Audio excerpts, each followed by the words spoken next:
So even if you've been living under a rock and you don't know what is about to happen here, here's a spoiler alert. Everything that you think is about to happen is about to happen. The capacity crowd there at Globe Life Field in Arlington are going to get their money's worth. Baseball chaos between these two in-state rivals is about to pour onto the field, and there's going to be a lot of fun to be had. Fox executives are probably secretly grinning, knowing that they're going to have a shot in the rest of this series for that coveted MMA demographic.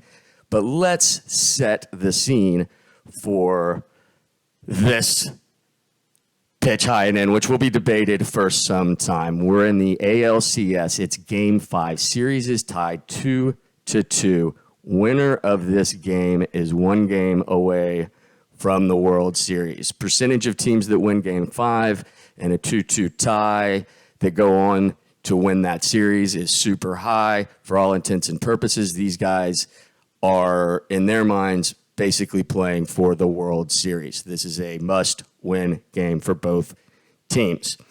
It's bottom of the 8th, nobody out, runner on first. The Rangers have a 2-run lead. According to ESPN and whatever algorithm pushes this number out, the Astros have a 3.7% chance of overcoming this deficit and somehow winning Game 5. Obviously, the very last thing they want to do is take their slimmest of margins and make them even slimmer by giving the Rangers the opportunity to hit pay dirt with any more runs that would essentially end the game. So this pitch up and in, first pitch, it does look a little suspect. And this pitch is going to be talked about for a long time. Take a peek at this thing. This thing is all about intent, and it is impossible to prove intent on a pitch like this. It's completely circumstantial. The circumstances here clearly point to this not being intentional. But this is the Astros, and since it cannot be proven objectively, it becomes a matter of opinion.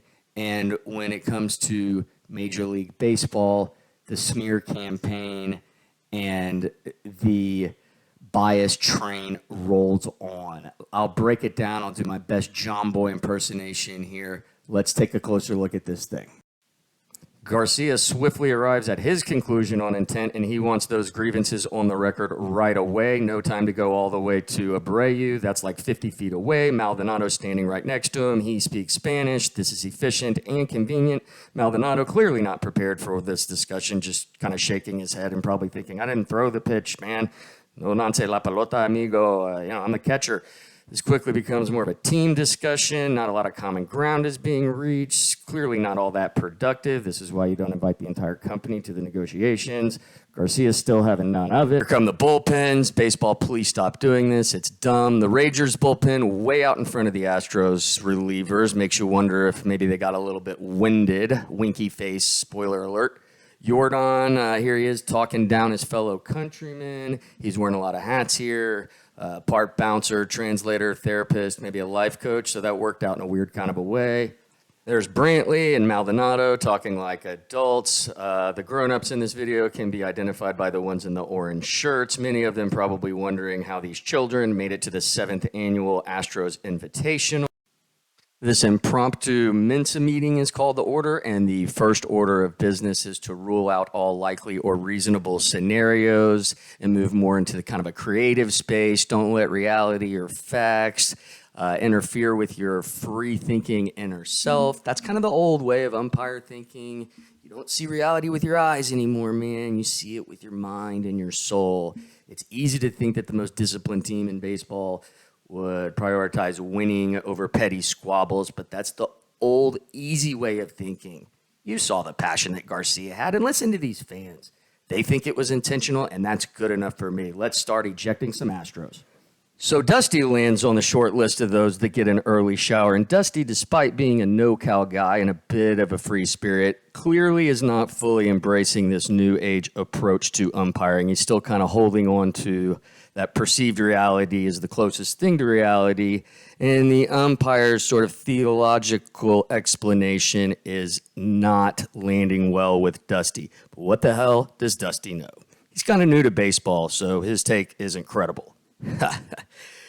Never actually seen Dusty that fired up, ever. And he's been around. I mean, that guy was coaching baseball during the War of 1812. If you're an umpire and you see Dusty lose his shit over a decision that you made, you probably fucked up.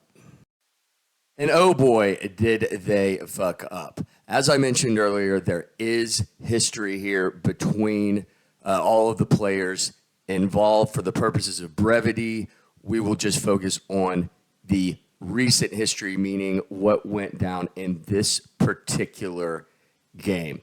Important to remember here that in baseball, there are really three different sets of rules that we want to look at. One, the actual rules of baseball, what the umpires can and cannot do in these types of situations according to the rules. Then there are the famous or infamous unwritten rules of baseball, which are not written down anywhere, but it is just kind of a code of conduct that is self-policed by the players and is pretty much generally accepted as the way that ball players proudly police themselves inside the game. And the third one is the law of the universe, and that's karma, and that comes back to get them as well.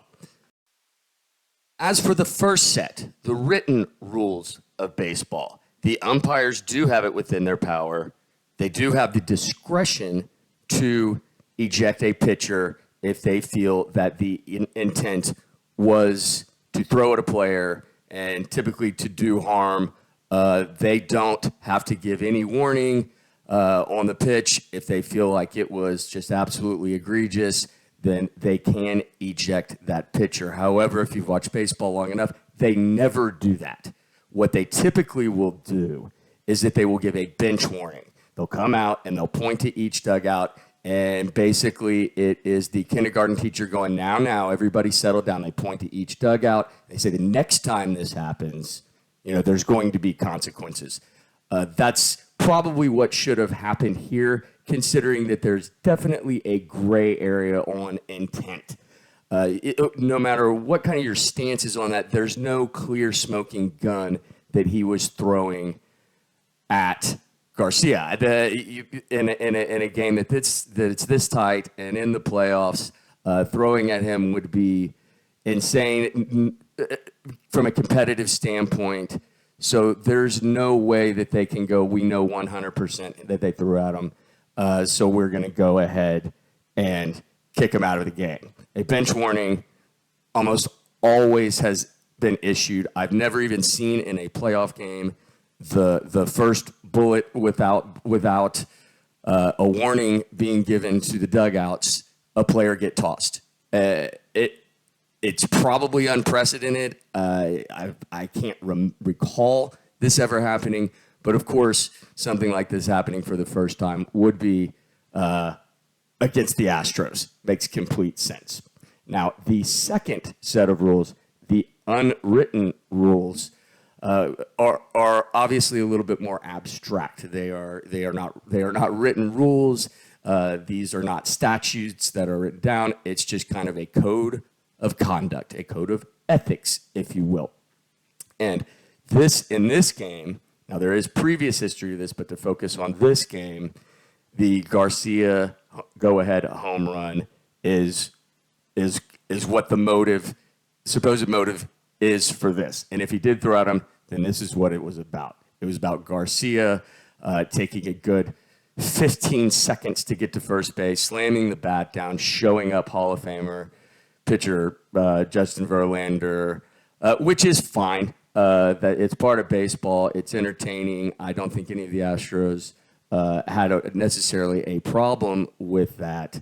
The consequence, though, in the unwritten rules sometimes is that if you show up a pitcher that way, look out because you might get thrown at. A part of getting thrown at in that type of a situation as retribution for showing up a pitcher is you could throw in, but not up. You can't. It's got to be below the neck. You got to hit him in the shoulder. He was hit in the shoulder. It was not head high. So according to the unwritten rules of baseball, he didn't even violate those. If he did throw at him, he didn't throw at his head. So no idea what the argument is regarding headhunting here, because it wasn't up and in. It's certainly the fact that there was an ejection without warnings, pretty bizarre, pretty unprecedented, and the umps were very heavy-handed. And here is the thing on when he threw him up and in. I'll give you a hypothetical. If Garcia just runs down to first base like Astros do when they get hit by a pitch and doesn't throw a hissy fit like a petulant little child and, start trying to get into every player around him's face, then the umpires don't do anything. They might not even issue a bench warning. So they are rewarding this petulant temper tantrum that Garcia threw by having some time to think about it. They all get together and they go, well, he was really upset. The fans are booing. Let's not look at the facts. Let's let this guy's emotion guide our decision making and eject Garcia from the game. Now, the third and last and most beautiful set of rules that often isn't discussed is the law of the universe, the law of karma. And boy, that is the book of rules that slammed down on the Rangers in the top of the ninth inning when Jose Altuve teaches the youngsters over in Arlington how to be a hero, how to win with class and dignity, hits the game-winning home run, drops his bat, and runs around the bases without showing up his opponents, with just acting like he's been there before, because boy, has he. Incredible moment, and karma did its job. The universe gave the Texas Rangers what they deserved. For fun and for comparison's sake, took the celebration and the showing up and the childish antics of Garcia's home run and set it next to Altuve's home run. One is how a champion reacts when he hits a game winner, when he has a great moment. And one is how a petulant child who can't control his emotions reacts. Pretty easy to determine which is which. Just when you thought that it was over, just when I thought that this video could be wrapped up and the opinions about whether or not what the intent was out there, hey, look, that's what happened. The umps made a terrible decision on the field. That's fine. Let's move on to Game 6 in this great series. Oh, no.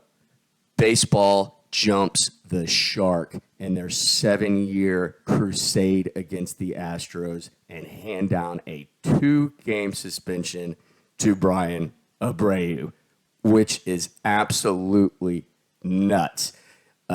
All of baseball is discussing clearly what this gray area of intent looks like. There's absolutely no way to prove that. And baseball hands down an unprecedented suspension of, strangely, 2 games.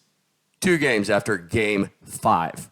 So that probably the best setup man left in baseball will, not be available for the Astros for Game 6 and 7 of this series. Makes absolutely no sense at all. I remember Roger Clemens throwing a broken shard baseball bat at Mike Piazza, and they didn't suspend him for attempted homicide.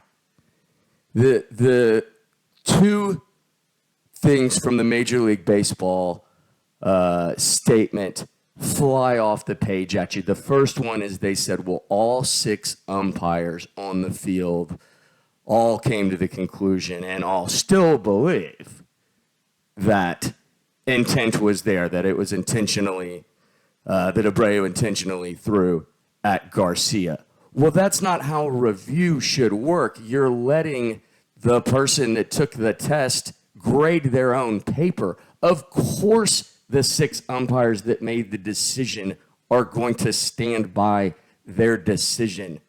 That's not how a review works. You just ask them, do you think you did a good job? And all 6 of them predictably go, yeah, we think we did a good job. That's not who should be in charge of the review process. Not the people that did it initially. You've got 500 cameras and 10,000 mics out there and endless amounts of footage. That's what you use, and you use a third party to come to the conclusion, not the umpires that were already involved in real time in the plate. That is not material to your review, to this investigation. And secondly, and this is the most hypocritical part of the statement, they said it was about player safety. So much stuff to be had there. First of all, it hit him in the shoulder. They're not taking any consideration to the fact that it was not above the neck. And secondly, when does baseball really care about player safety? In 2020, after the Astros sign-stealing scapegoat scandal, during spring training, non-competitive games that don't matter, the Astros were thrown at their heads for the entire spring training in non-competitive games, and baseball didn't lift a finger. The only thing that could have been discussed there was player safety, and there was no doubt about intent, and there was not a single suspension handed down. Don't give me player safety, Rob Manfred, in your hypocritical office. This is absolutely garbage. Garbage. And I think that there should be, the Astros are going to review this, and the Court of Major League Baseball is not going to give them any leeway. Abreu will likely serve this suspension, hopefully next season, but I'm sure that baseball is going to try and again, unprecedented, find a way to make him unavailable for playoff games, to decrease the Astros' chances of taking home another World Series. And it is obvious. MLB has jumped the shark. It is now they're hiding their agenda in plain sight. It's sickening. Anybody that knows baseball, if you take off your whatever your team colored glasses are and look at this objectively, this has gotten to the point to where Major League Baseball is managing their league like professional wrestling. They love having their villain, and now the